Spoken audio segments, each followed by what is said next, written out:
27 जनवरी को हर साल Holocaust memorial day मनाया जाता है।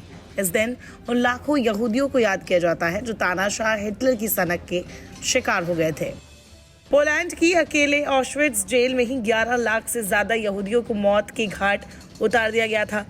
होलोकॉस्ट डे की पूर्व संध्या पर पोप फ्रांसिस ने भी चेतावनी दी है कि अगर यहूदियों के खिलाफ नफरत बढ़ती गई तो ये बेहद खतरनाक हो सकता है। उन्होंने कहा कि नाजी कैंप में न केवल यहूदी बल्कि बड़ी संख्या में ईसाइयों का भी कत्ल किया गया था।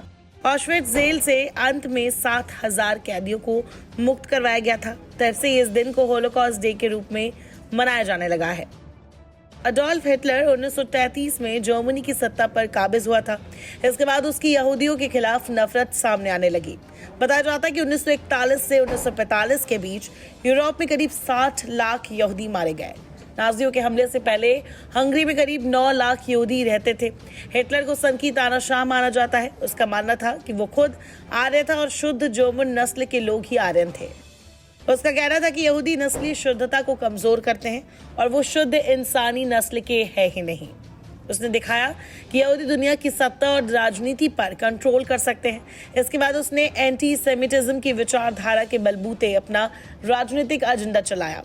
उसका यह भी मानना था कि यहूदियों की गद्दारी की वजह से ही पहले वर्ल्ड वॉर में जर्मनी की हार हुई थी। पहले विश्व युद्ध के बाद जर्मनी में गरीबी बढ़ी, लेकिन यहूदी तब भी समृद्ध थे, इसलिए भी हिटलर उनसे जलता था। यह भी कहा जाता है कि बचपन में उसे यहूदियों से भेदभाव झेलना पड़ा था, जिसका असर उसके दिमाग पर था। यहूदियों से उसे इतनी नफरत हुई कि उसने टॉर्चर के लिए कैंप बनवाए, जिसमें 60 लाख यहूदियों की जान ले ली गई। बताया जाता है कि 15 लाख यहूदी बच्चों का कत्ल करवा दिया गया था। लाखों लोग गरीबी और भूखमरी से मर गए।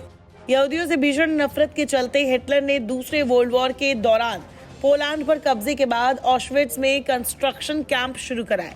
वहां कम से कम 40 कैंप बनवाए गए।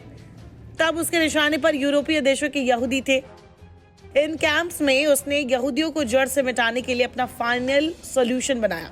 ऑशविट्ज कैंप वास्तव में हिटलर की हैवानियत का खुला सेंटर था, जहां नाजी खुफिया एजेंसी SS के लोग यूरोप के सभी देशों से यहूदियों को पकड़ कर लाते थे। कई यहूदियों को कैंप में पहुंचते ही गैस चैम्बर में डाल दिया जाता था। काम लायक लोगों को नजरबंद कर दिया जाता था।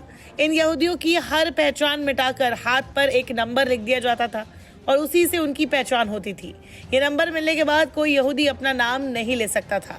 इन कैदियों से इमारतें बनवाई जाती थी, जिनमें नए लाए गए यहूदियों को रखा जाता था। जहां इतने सारे लोगों को रोज मार दिया जाए, उसे भूतिया जेल से कम नहीं कहा जा सकता। 27 जनवरी 1945 को ऑशविट्ज जेल से 7,000 कैदियों को रिहा करवाया गया था। इसके बाद पोलिश पार्लियामेंट ने कानून बनाकर इसे म्यूजियम में बदल दिया, जहां आज दुनिया भर के लोग जाकर नरसंहार को याद कर भावुक हो जाते हैं। बता दें, इजराइल हमास जंग के बीच नेतन्याहू के खिलाफ वैसे तो ICC ने अरेस्ट वारंट जारी कर रखा है। मतलब अगर ये सदस्य देशों में गए तो वहां गिरफ्तार कर लिए जाएंगे। हालांकि पोलैंड सरकार ने कहा है कि नेतन्याहू अगर चाहे तो ऑशविट्ज में होने वाले 27 जनवरी के इवेंट में वो आ सकते हैं। इस दौरान उन्हें अरेस्ट नहीं किया जाएगा। नमस्कार, मैं हूं मानक गुप्ता।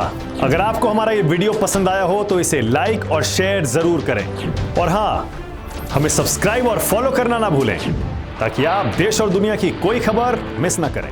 तो जुड़े रहिए हमारे साथ और देखते रहिए News 24।